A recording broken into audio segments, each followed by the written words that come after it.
In New York, this is Democracy Now!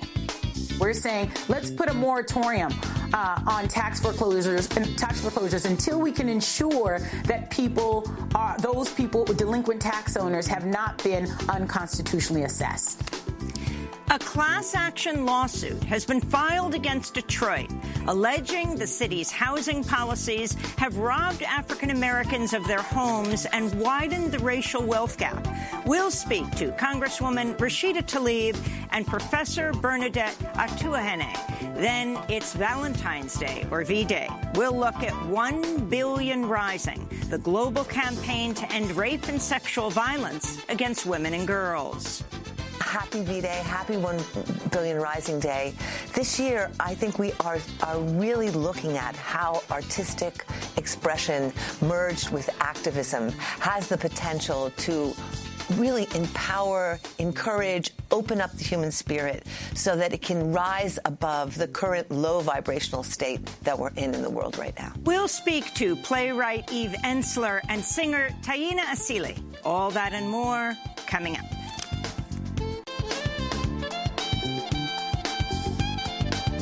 Welcome to Democracy Now!, democracynow.org, The War and Peace Report. I'm Amy Goodman. The Senate voted 55-45 to pass a resolution limiting President Trump's authority to attack Iran without congressional approval.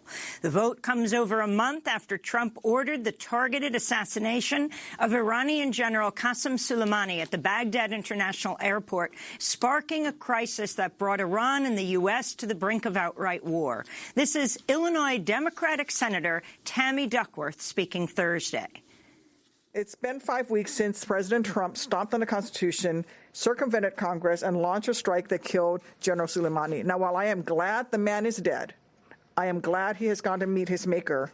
I will tell you that that decision put everyday Americans at greater risk because he did not have a good plan for how to react to the aftermath of the war. Attorney General William Barr criticized President Trump Thursday, saying Trump's tweets about the case of his longtime friend and former campaign advisor Roger Stone are making it impossible for Barr to do his job. This is Barr in an interview with ABC. To have public statements and tweets made about the department, about our people in the department, our men and women here, about cases pending in the department, and about judges before whom we have cases, make it impossible for me to do my job and to assure the courts and the prosecutors in the department that we're doing our work with integrity. Earlier this week, Attorney General Barr intervened in Roger Stone's case after Trump went on a late-night Twitter rampage attacking federal prosecutors and calling the initial sentence of 7 to 9 years a miscarriage of justice. 4 federal prosecutors withdrew from the Stone case, and 1 resigned from his job entirely over the intervention. Democratic lawmakers are criticizing Attorney General Barr, with House Speaker Nancy Pelosi calling him one of Trump's henchmen, and Connecticut Senator Richard Blumenthal calling on Barr to resign. Democratic presidential candidate Michael Bloomberg is facing criticism over a recently resurfaced video clip that shows him blaming the 2008 mortgage and financial crisis on the elimination of the long-standing racist lending policy known as redlining. This is Georgetown University President John DeGioia speaking to Bloomberg in 2008. It probably all started back when there was a lot of pressure on banks to make loans to everyone. Redlining, if you remember, was the term where banks took whole neighborhoods and said, people in these neighborhoods are poor, they're not going to be able to pay off their mortgages, tell them your salesmen don't go into those areas. And then Congress got involved, as local elected officials as well, and said, oh, that's not fair, these people should be able to get credit. And once you started pushing in that direction, banks started making more and more loans where the credit of the person buying the house wasn't as good as you would like. Historians condemn Bloomberg's comment as widely inaccurate. As Ta-Nehisi Coates has explained, the long history of discriminatory housing practices like redlining actually helped set the stage for the financial crisis, not the elimination of these racist policies. Award-winning author and professor Ibram X. Kendi said the recently resurfaced audio of Bloomberg is, quote, beyond racist and disqualifying. Redlining stopped our wealth building. The 2008 crisis led to the largest loss of black wealth in history. This is a double punch onto the historic gut of African Americans, Kendi said. Meanwhile, GQ magazine is reporting Bloomberg and his companies have faced nearly 40 sexual harassment and discrimination lawsuits brought by 64 women over the past several decades. In more presidential election news, former Vice President Joe Biden held a pair of fundraisers in Manhattan Thursday night with top Wall Street executives. Among those on the guest list obtained by CNBC were Jonathan Gray of Blackstone, Alan Hartman of Centerview Partners, Ray McGuire of Citigroup, John Mack, former CEO of Morgan Stanley. The fundraisers come as Biden lagged far behind in the first two primary contests in Iowa and New Hampshire. Meanwhile, the Iowa Democratic Party chairman has resigned after the caucus results were delayed and riddled with errors and inconsistencies. Former Ohio State wrestler Adam DeSabato accused Republican Ohio Congressmember Jim Jordan of begging him not to corroborate the widespread sexual abuse perpetrated by University doctor Richard Strauss after DeSabato's brother Mike exposed the abuse. This is Adam DeSabato testifying Wednesday in a public hearing in the Ohio State Legislature. Jim Jordan called me crying.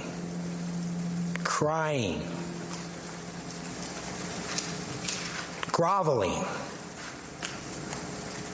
on the 4th of July, begging me to go against my brother.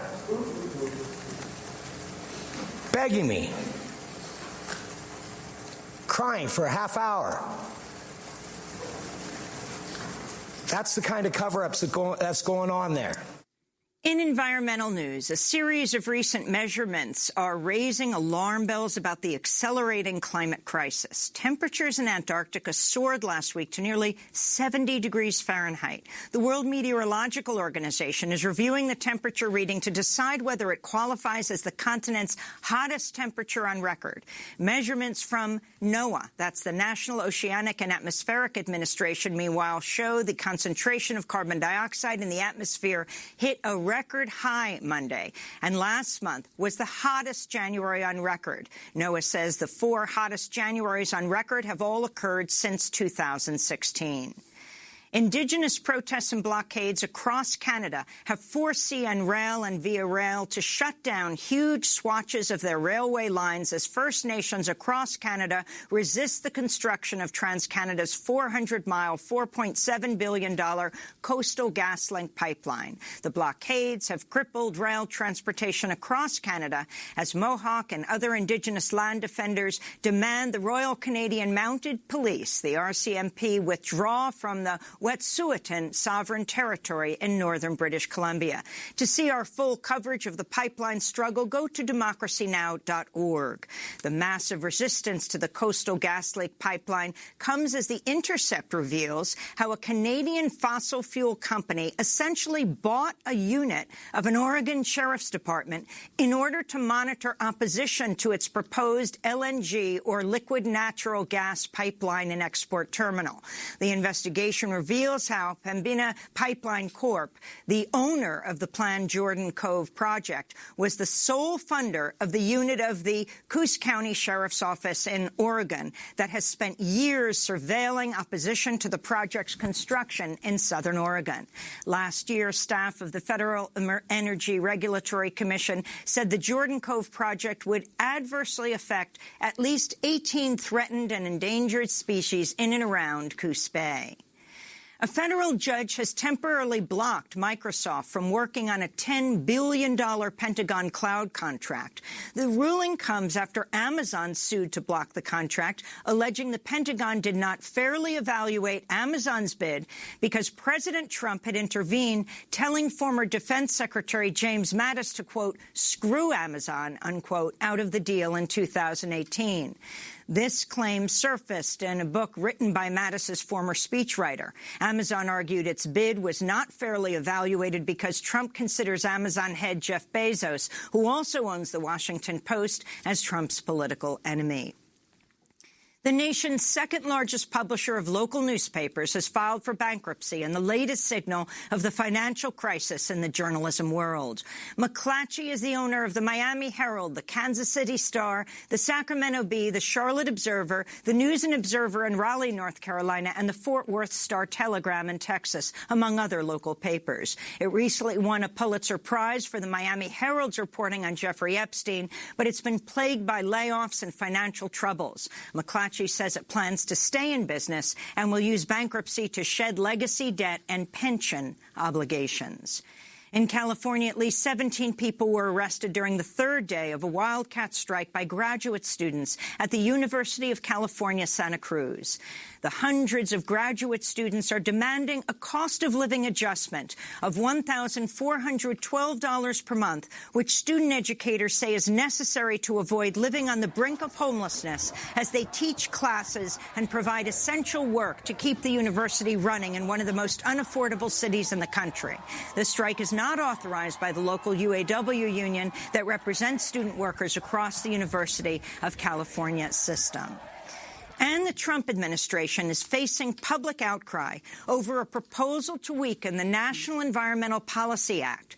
The law was enacted in 1970 to address growing concern with runaway pollution and the potential impacts of major projects like highways, dams, and mines. The Trump administration is attempting to fast-track new rules that govern how NEPA is implemented, slashing the environmental review time while eliminating any consideration of climate change as a potential impact of a project. Supporters of the changes include the U.S. Chamber of Commerce, the Koch-funded American Petroleum Institute. Earlier this week, the Council on Environmental Quality held a public hearing in Denver on the rule change. An indigenous-led rally opposing the NEPA regulatory rollback was held nearby, criticizing the proposed rules as well as the limited access the public had to the hearing itself. Advance online registration for the hearing was required and filled up within 2 minutes. Among those few who did get access to make a formal statement at the hearing was Alma Sanchez of the group Defenders of Wildlife. I'm a 28-year-old Mexicana Guatemalteca who cares deeply about the environment, wildlife, our nation's public lands, and the health of all of our communities. While I am only 28, I am wise enough to understand and old enough to have witnessed that it is communities of color and economically disadvantaged communities that disproportionately are the victims of environmental contamination and pollution. Highways, refineries, power plants, and toxic waste are more likely to end up in my community. Our children are more likely to have asthma. NEPA is fundamental to protecting the health and rights of minorities and marginalized communities. NEPA forces the federal government to daylight its actions along with an accounting of the environmental effects. It gives the public a voice in the decision-making. That won't be the case under these proposed new rules. The government will not be obligated to consider and disclose the full array of environmental effects.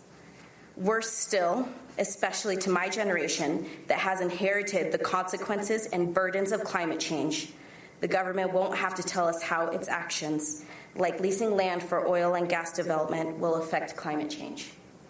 This is unacceptable to me. We all have a right to know what the government is doing and what the environmental fallout will be. This rulemaking is yet another gift to polluters and yet another blow to a clean environment and healthy communities. The Trump administration must withdraw this harmful proposal and stop harming communities like mine. That was Alma Sanchez of Defenders of Wildlife at the NEPA regulatory rollback hearing in Denver Monday. The second and final planned public hearing is scheduled for February 25th in Washington, D.C. And those are some of the headlines. This is Democracy Now!, democracynow.org, the War and Peace Report. I'm Amy Goodman. And I'm Juan Gonzalez. Welcome to all of our listeners and viewers across the country and around the world. Juan, before we begin our first story, the rise of Bloomberg in the polls to be the next president of the United States. You have long covered him through his 3 terms, from stop and frisk to this issue now of redlining. Well, it's amazing to me that Michael Bloomberg has been getting as much attention as he has by the media. But remember this, the media, the commercial media directly profit from Bloomberg's rise because they're going to be collecting all the ad revenues that he is putting out across television nationwide. So there's an actual economic interest in continuing to see Bloomberg's rise in the poll on the part of many of the commercial media. But I think one thing that strikes me the most, Amy, is that I don't think any person in American history has ever spent more money cultivating an image in the public of himself as has Michael Bloomberg. Because when he ran for mayor 3 times in New York City, he spent $267 million just running for mayor. I think his last race, he spent $108 million, while his opponent, the Democrat, Billy Thompson, spent about $9 million. It was 11 times more. During that race, an average of 42 commercials a day on New York television throughout the race, Bloomberg commercials. But it wasn't just the direct contributions. He also, through his foundation, was spending about $100 million a year in donations to nonprofits, much of it to New York City nonprofits that was cultivating this sort of all these civic organizations that all were getting these huge checks named anonymous that they knew were from Michael Bloomberg. So the amount of money that this man spent just when he was for mayor of New York, now, of course, at the level of the national level, is unprecedented in terms of buying an image in the public. What he never talks about, though, is he has apologized for his stop and frisk policies, but if you look deeper into what happened during that period of time, not only did Bloomberg systematically defend stop and frisk for all those years, but his people attempted to smear the federal judge Scheindlin, who was on the case, and convince all of the media behind the scenes to write articles that she was biased and that she was unhinged. To be clear, Judge Scheindlin was the judge who ruled that the stop and frisk policy was unconstitutional. And as the Bloomberg administration saw that she was about to rule, they started a clear campaign quietly.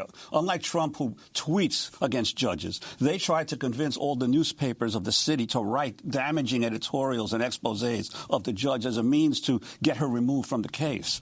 And the other policies of Bloomberg, whether it's the privatization of the public parks in the city, the massive privatization of public schools through expansion of charter schools, massive subsidies for commercial development in the city while rents skyrocketed. This is classic neoliberalism, and the idea that Democrats and some progressives might actually rally behind him, I find astonishing. Well, remember, of course, he was a Republican mayor before he was an independent and now a Democratic candidate. And this latest issue of redlining, of saying that was the cause of not redlining, but eliminating redlining was the cause of the financial crisis. Yeah, well, there's been many historians, urban historians, who've documented that the real wealth gap in America between African Americans, Latinos, and the rest of the country is as a result of the systematic discrimination in lending policies for homes that went on for decades,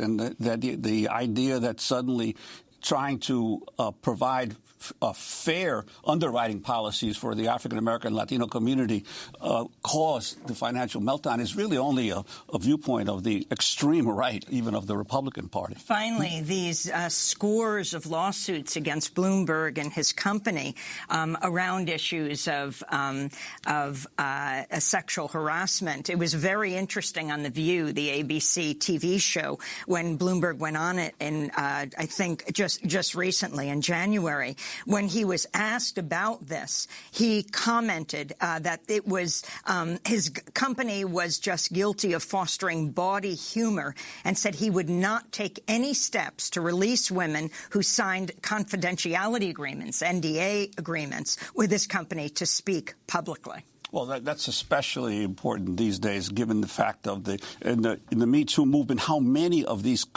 companies impose these non-disclosure agreements as a way to keep their actions hidden from the public view. And I would think that if he's a candidate for president, he should definitely lift those non-disclosure agreements so we can find out exactly what was going on in his company. Well, of course, we'll continue to cover not only Mayor Bloomberg, but all of the presidential candidates as this 2020 election season heats up. Well, we begin today's show in Detroit, where a showdown between grassroots activists and the city is shining a spotlight on racist housing policies that robbed African Americans in Detroit of their homes and widened the wealth gap. On Thursday, with the support of Democratic Representative Rashida Tlaib of Michigan, the Coalition for Property Tax Justice announced a class action lawsuit against the city of Detroit, Wayne County, and the state of Michigan in response to unfair property tax foreclosures. 1 in 4 Detroit properties have been subject to property tax foreclosure, level comparable only to the foreclosure rates during the Great Depression. And according to legal experts, many of them were caused by illegally inflated property taxes that violated the state's own constitution. Even though Detroit tried to fix the problem in 2017, it's still overvaluing the lowest-priced homes. This is lifelong Detroit resident Sandra Bonet speaking during a press conference on Thursday. In 2015, her home was illegally foreclosed by Wayne County, which includes the city of Detroit. Right now, what I tell the community every time I go out, it feels very personal to lose your home. You feel like you did something very wrong, like you just couldn't keep it together. But once I was informed by Professor Atuahene that the city illegally and unconstitutionally took my home, it lit a fire. And we began fighting. And this is where this fight has brought us. So I want to leave you with a couple of things today. Number one, this is an 85% black city. This would not be happening if this city was 85% white. You better believe that. 2 is, land is so very important. And they are stealing your land.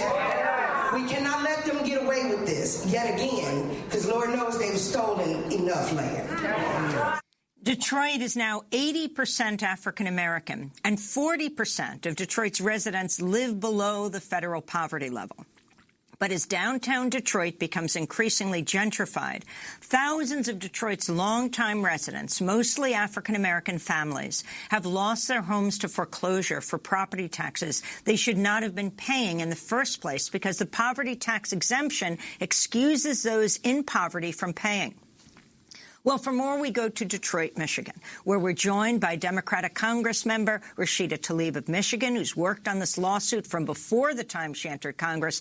And we're joined by Bernadette Atuahene, a professor at Chicago Kent College of Law and research professor at the American Bar Foundation, member of the Coalition for Property Tax Justice. She's most recent study is titled Predatory Cities, forthcoming in the UC Berkeley Law Review later this month. We welcome you both to Democracy Now! Congressmember Tlaib, you went back to Detroit for this major news conference. Talk about why this is so critical in your town, in your city of Detroit. You know, I represent the third poorest congressional district in the country out of 435 congressional seats in the nation. And the human impact of what it feels like to not be offered the same equal rights that the majority of other Michiganders were getting. I mean, the due process of being able to get notice, to be able to have the right to appeal, but also the right to have your home assessed every year as required by not only the city charter, but the Michigan state constitution. So many of my residents, before I ever got elected, elected were coming to the Sugar Law Center for Economic and Social Justice saying something's not right here. I don't know. Why did I get this after the deadline? What is happening here? And when we filed the FOIA, we found out 260,000 Detroiters received the notice either late or even past the deadline. And it was devastating. The fact that they didn't even get the right to appeal it. And what we hear from the city administration and those folks that are in power to make the change is, well, it's their fault. They didn't do anything about it. But you didn't give them the option to do anything about it. So that's why I'm really commending the coalition and what we call the Detroit's professor over here, Bernadette, for pushing forward and speaking truth. I think that's what's been really hard. You heard from a mother recently of 7 children, and she felt like she did something wrong. And when she finally heard the data, heard that she was actually cheated out of her home, it felt liberating in some sense that she wasn't the one that was in the wrong. She shouldn't feel ashamed. The city of Detroit and those in power should feel ashamed. That's it. And Congresswoman, I'd like to ask you in terms of the how this crisis is affecting not just Detroit but across the nation in terms of the wealth of especially of African Americans and Latinos because of the seizures of their homes and especially resulting from after 2008 mortgage meltdown, where so many other people went underwater. Yeah, and that's one of the key things is, homes are economic stability. But many folks, just the historic nature, not only from Chicago to other really beautifully historic cities, majority black cities, what you know is these are homes that the families have been in there generations, yes. Generations after generations. You could probably go back, and I remember I was telling Bernadette this. There was this woman who was born in her home, senior citizen in her 70s, and loses her home for less than $1,000. I mean, it's devastating to see something so ripped away from you. But yes, economic stability is so tied to home ownership. And the fact of the matter is, it's not only what happened here with this tax foreclosure crisis and, I think illegal taking, is that we also see that big banks, mortgage industry, others, there are still institutional systemic racism within their processes. We see it with settlement cases all across the country over and over again.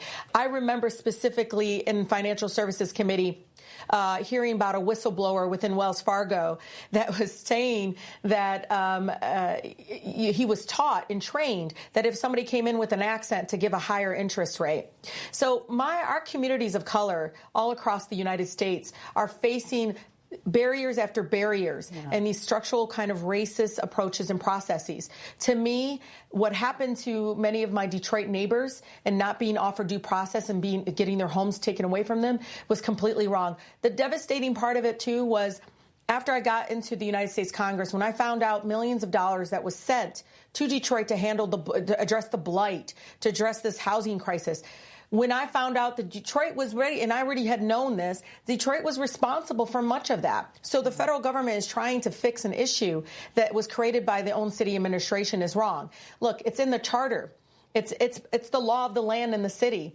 You're supposed to assess people's homes, walking away from your responsibility and your duty, saying that, everybody got notice, but you gave them notice after the deadline that they could actually appeal. It's simply wrong. And I think if you ask anybody across this country, the access to fairness and due process is so key. And that's why I think the class action suit is important. Not only do we have to fight in the streets to tell the truth and tell our stories, also onto the House floor of Congress or many other local governments, but also through the courts. Do we have to demand that we're treated with respect and dignity, to take people's homes away from them, where their children lives, their neighborhood, everything is ripped from them, all because somebody decided they didn't deserve it. They didn't deserve the process or equality and due process that everybody else gets around the state. Professor Bernadette Atuahene, you teach at Illinois Institute of Technology at the law school there. You've done deep research into the racial wealth gap. If you can talk about the facts and figures behind this lawsuit, what it has meant, and how the Detroit mayor is currently responding to the class action suit and dealing with this illegal seizure of tax money or throwing people out of their homes.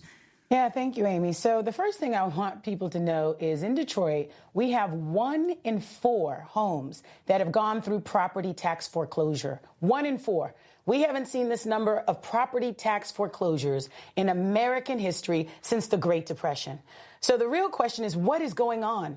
And so I've done research that shows that between 2009 and 2015, anywhere in each of those 7 years, anywhere between 55 and 85% of properties were being assessed in violation of the Michigan State Constitution, which clearly says no property is to be assessed at more than 50% of its market value.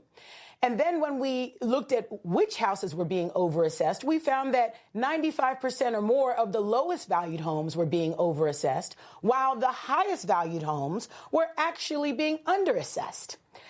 And so the next study we did is because anytime you do research in Detroit and you don't deal with race directly, you're doing everyone a disservice. So the next study we did is we looked at Wayne County, and we looked at all the municipalities of Wayne County, and there's 3 that have a supermajority of African Americans, 70% or more: Detroit, Inkster, and Highland Park. And each of those majority black cities were being subjected to these unconstitutional tax assessments and foreclosures at a greater rate than the majority white cities.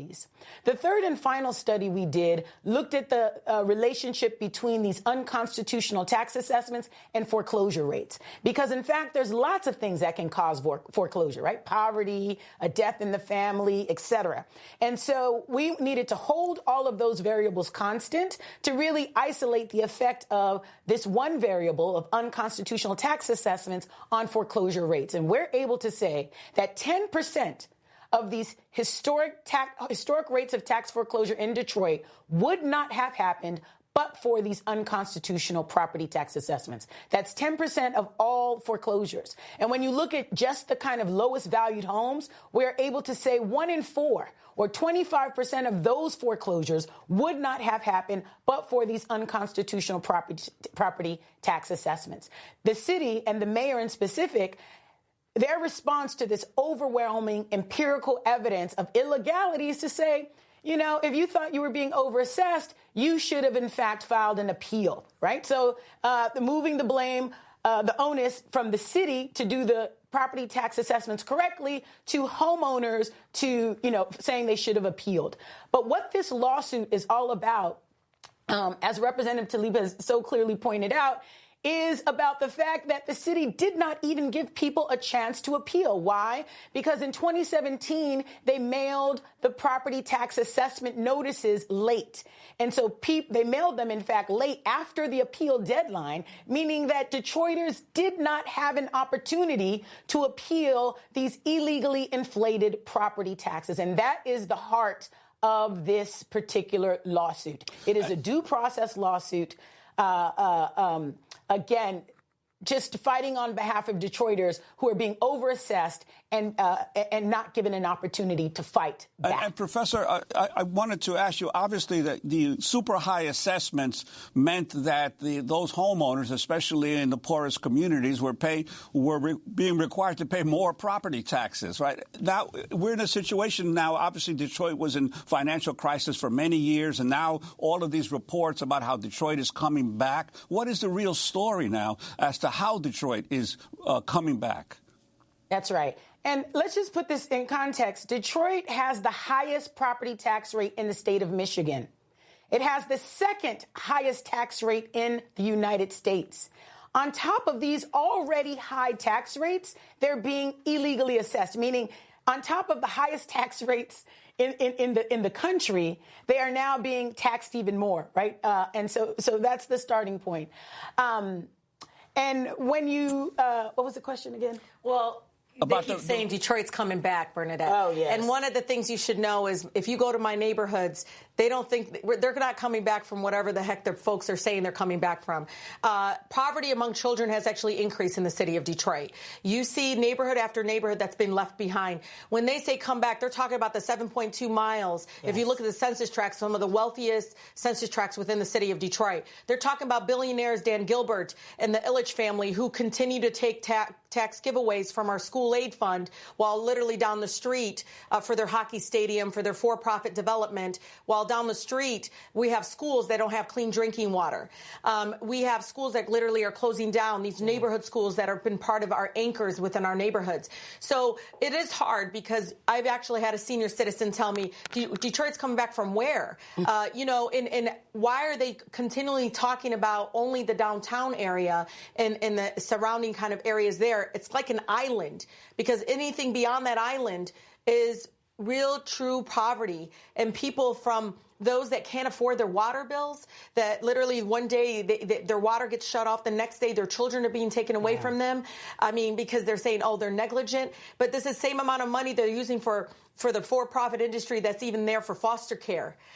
They won't even use it to help a woman get her water put back on. I mean, the hardship that we see our families facing, these are working class families. And even the young, the mother of 7, she was saying that we're the ones out there in the restaurants that you don't look up and look at. We're the ones that are among you and your neighbors that have been part of the city of Detroit for so long. But they feel very truly left behind, not only with what's going on with property taxes, but what's going on, the devastation of our water shutoffs, the devastation of what's happened to our education system and so forth, the disinvestment in our neighborhoods that are surrounding downtown Detroit is extremely put such a tremendous hardship on so many of our families. And we at the Coalition for Property Tax Justice like to think of the comeback story as a tale of two cities. Yes. Right? Because you have downtown Detroit. In downtown Detroit, the developers there are getting tax subsidies and tax breaks, when in the neighborhoods, they're being unconstitutionally assessed and foreclosed on at historic rates. Yeah. So when you think about Detroit coming back, again, as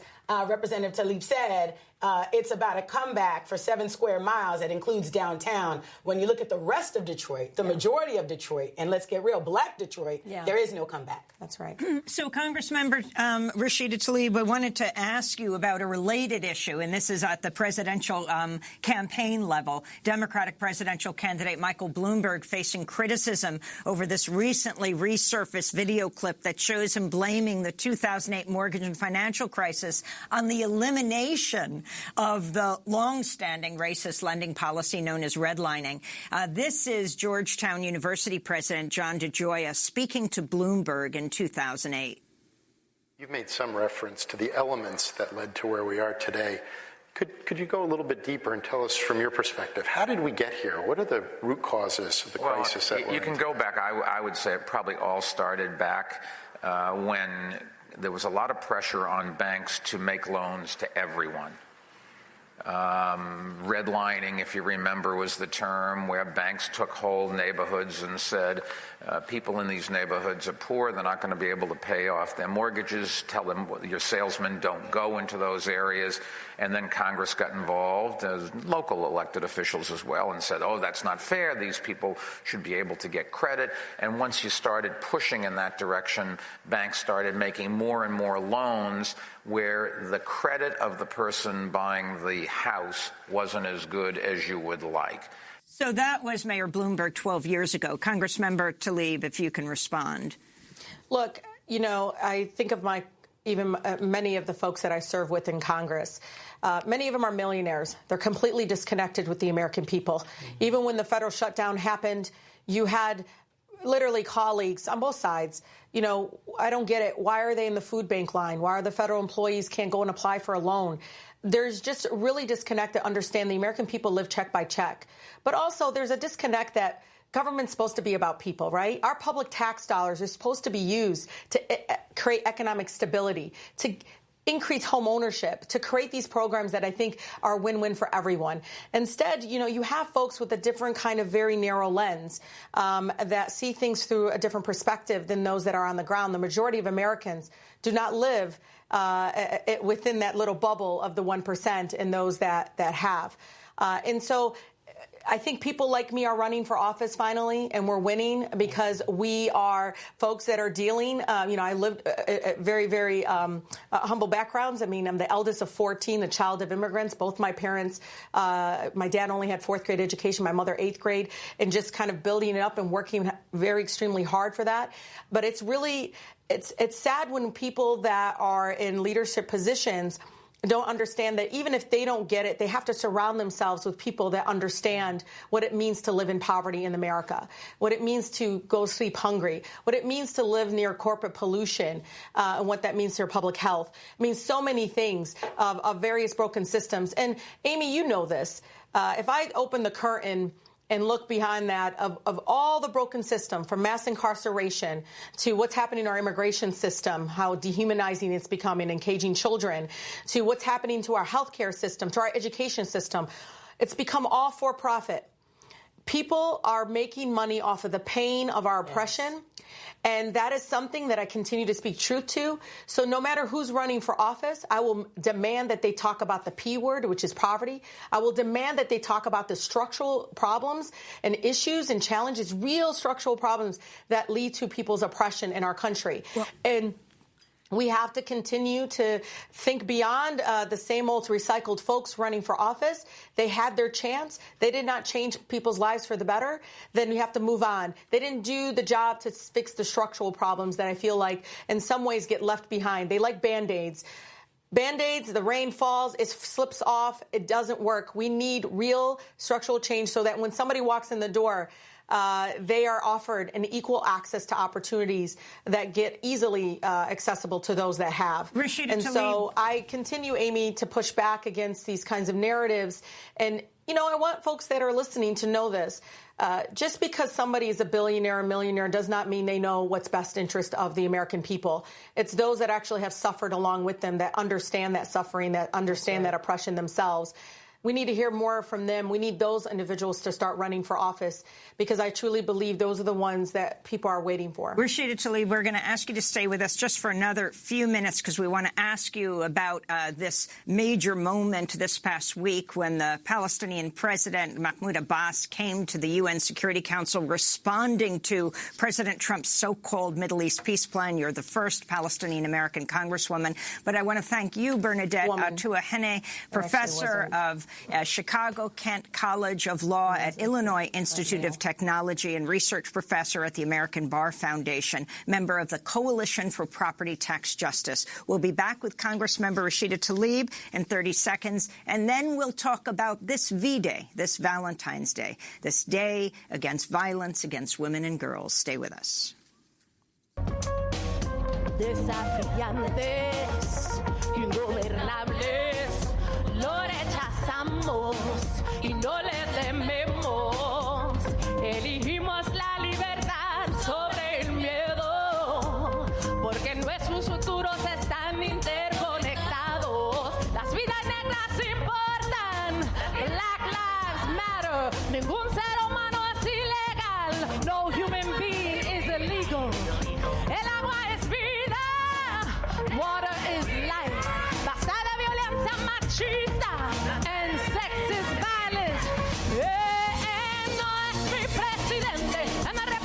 No es mi presidente, not my president, performed by Taina Asili.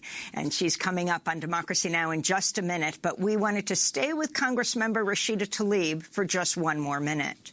Well, we're continuing our conversation with Congresswoman Tlaib of Michigan, the first Palestinian-American woman elected to Congress. I want to ask you about President Trump's so-called Middle East peace plan. Earlier this week, Palestinian President Mahmoud Abbas forcefully rejected the plan during a speech to the UN Security Council Tuesday. This plan will not bring peace or stability to the region, and therefore we will not accept this plan. We will confront its application on the ground.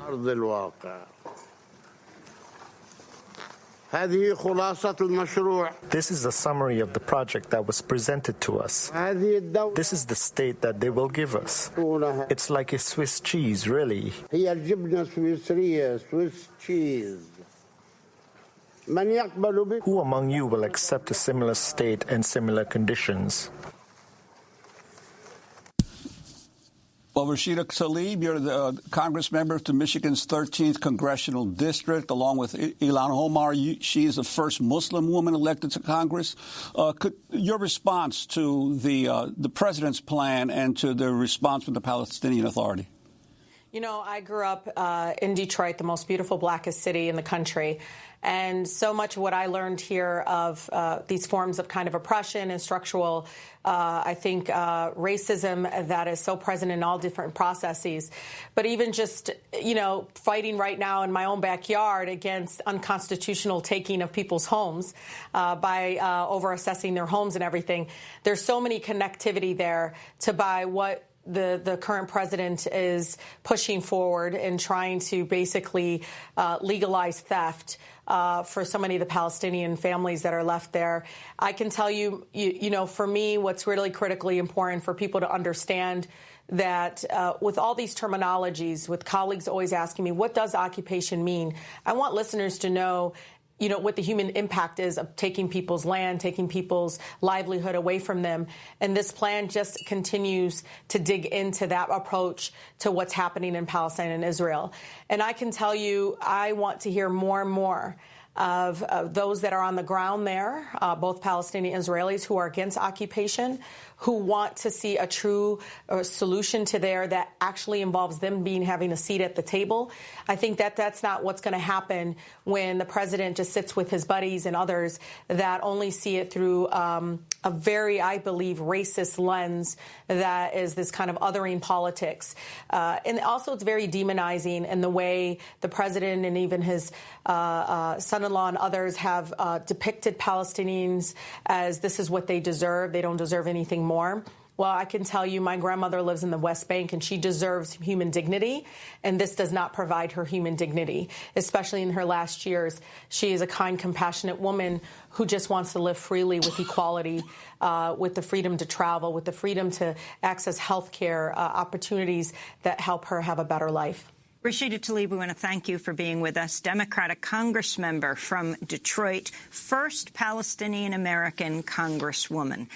This is Democracy Now! When we return, Taina Seeley and Eve Ensler. Stay with us.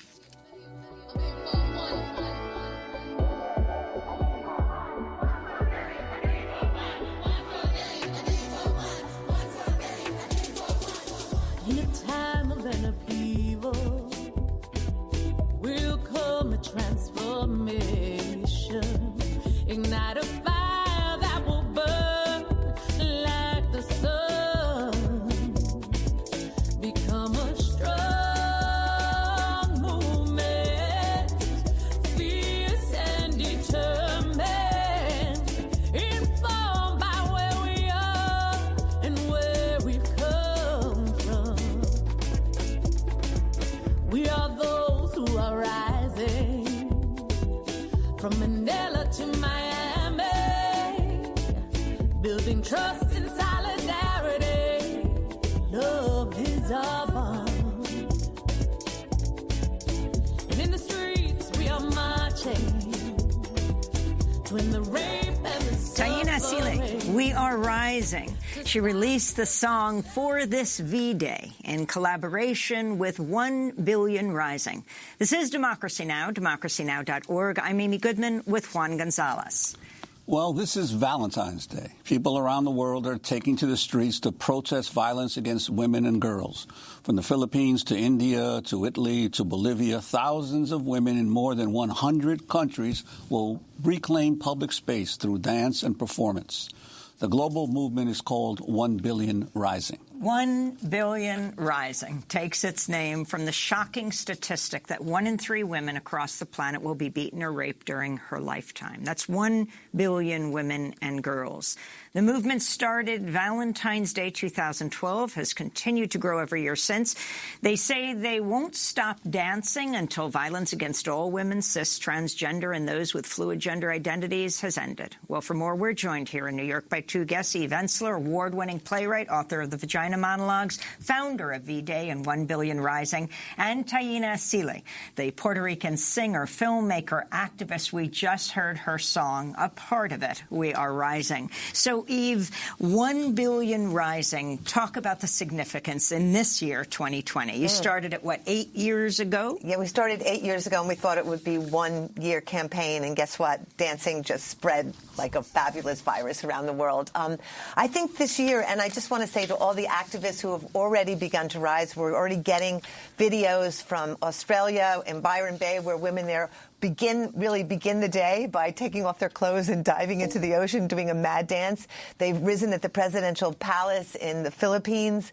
The day has begun. And I think this year is really significant because of the rise, what we're seeing across the world, of fascism, of white supremacy, of desecration of the climate, of trans rights being obliterated, of workers' rights being obliterated. And I think one of the things we know from dance and from music is that it raises the vibration so that all these kind of forces of darkness, whether they're the leaders of our own country or the Philippines or India, just this kind of low-level oppression, low-level hatred, what dance and music does is it lifts the vibration. So right now, in 180 countries that we know of, people will have already begun to rise and will keep rising. There are 29 states of India are rising. And what's beautiful about India is that they have joined forces with all the people rising against the Citizenship Amendment, so that we're seeing now in the 8th year how intersectional this movement has become and how, like dance and like energy, it's brought all kinds of coalitions together. So in some places, indigenous people are rising for land rights and that corporations are taking for drilling. In some places, like last week, we rose in New York against Governor Cuomo for one fair wage. We rose with restaurant workers who are still living on tip wages and are facing some of the highest rates of sexual abuse.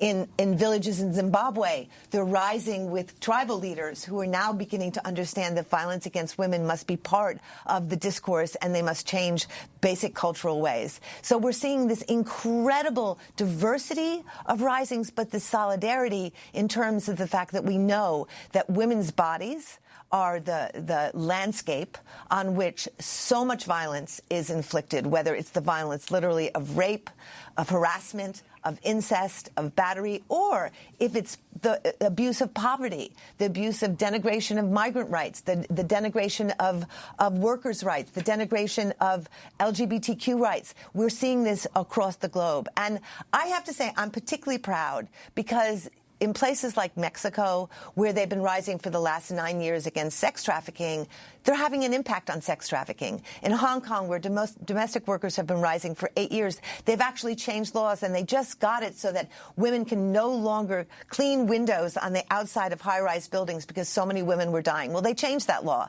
through their dancing. And we're seeing legislation changing. We're seeing culture changing, major culture shifts occurring because dance is so powerful. Well, Taina, I wanted to turn to play more of the music video for the song We Are Rising and then ask you about your involvement as well.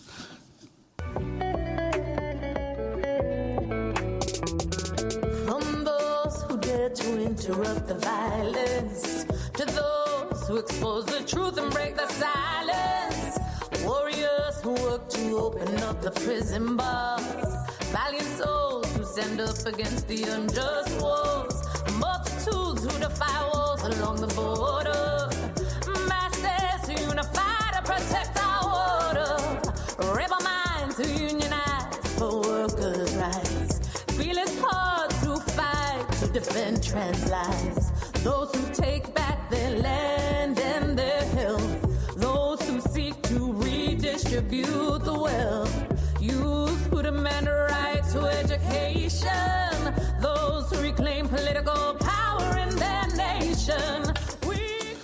That was Taina Asili. Taina, talk to us about how you got involved in this and also about the importance of music as a form of resistance. Right. Well, you know, for the past 20 or more years, I've been doing social justice songwriting. I've been addressing issues of climate justice, issues of mass incarceration. You know, we heard No Es Mi Presidente, which I wrote after the last presidential elections. And a lot of my music has been identified as anthemic, right, anthem music. And so last year, I was really sitting with this concept of what does it mean to write anthems for our movements? And so I was sitting with that as I was heading down to the Beyond the Bars conference in New York. And as it happens, Eve was there and was also thinking about this idea of a new anthem for 1 Billion Rising. So the two came together really nicely. For me, I see what I do, this idea of writing anthemic music, writing music for social change as a part of my legacy as a Puerto Rican woman. My mother was a dancer, my father was a singer, and they were both keepers of our Puerto Rican cultural traditions. And so from that point until today, I've seen all of the music that has come out of my cultural background as a Puerto Rican, from bomba y plena to hip-hop to reggaeton, and and all of that as a part of the work that I do today. To me, when we look at the history of oppression, art, creativity, music has always gone hand in hand. It's a part of our human gift.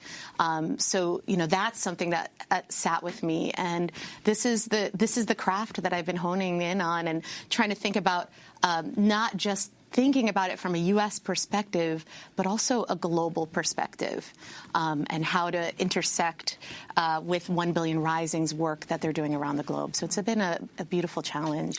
I remember bumping into you and interviewing you at the first Women's March in 2017 when you sang on the stage outside of, it was the next day after President Trump, in the audience he had, though significant, it was much larger the next day when the women, hundreds of thousands of women came to protest. This issue of the global women's movement, Eve, that Taina was just referencing, this issue of intersectionality and where you are now in 2020. I think it's so important. I mean, I was thinking today, we have actors, artists, indigenous folks, we have farmers, we have Adivasi women, we have Dalit women, across the globe. And I think one of the things we're seeing, we've even changed our mission this year, which is Vide is now about ending violence against all women and girls and the Mother Earth, because we understand that we can't be addressing violence against women unless we're addressing climate crisis. And also how we feel about women's bodies is so much how we feel about the Earth. The same raping, the same pillaging, the same taking without permission, the same not thinking of long-term consequences of our violence. And I think if we look what's happened to the movement over the last 8 years, it's organically understood that you can't end violence against women without addressing all the attending issues. You can't do it without addressing morbid inequality of wealth and capitalism. You can't address it without addressing imperialism and colonialism. You can't address it without addressing how we're treating workers and workers' rights. And because so many women are the front lines of low-paying jobs or jobs that are literally holding the world up with little respect. So I think what's beautiful is to see how we've unsiloed this movement and how in some ways it's easier to do in other parts of the world, because in places like the Philippines or India, they have built-in movements and coalitions that are coming together through dance. And I think dance has made it easier in some ways, because dance opens up the heart. It opens up the binaries. It opens up spaces where people can literally feel their humanity, feel their bodies, be in collective spaces together, take back public spaces that have been denied to women who have been so abused, and reclaim those spaces as theirs. And I think we are literally slowly, over these 8 years, we're building a movement that is not only intersectional, it's artistically and intersectional, which means it has some kind of new vibration that is bringing these issues together in a way that feels holistic and organic. We want to end with the very music, Taina, that we've been playing throughout, that is your music. We Are Rising on this Valentine's Day. We want to thank you both, Eve Ensler, award-winning playwright, author of The Vagina Monologues, and Taina Sile, singer, filmmaker, and activist, as we go out with We Are Rising.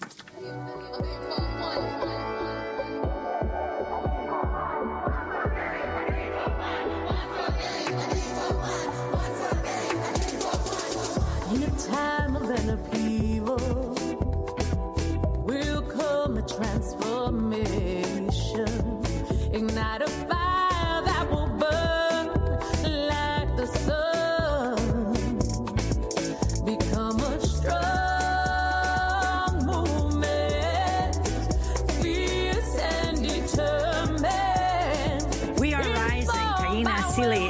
can see the whole thing at democracynow.org, and the website for We Are Rising, 1 Billion Rising, Eve, is 1billionrising.org, and over 500,000 people have already watched this video, so please watch and spread it everywhere.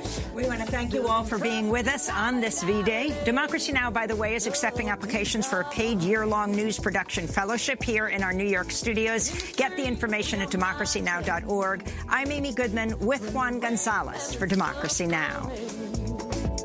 To stop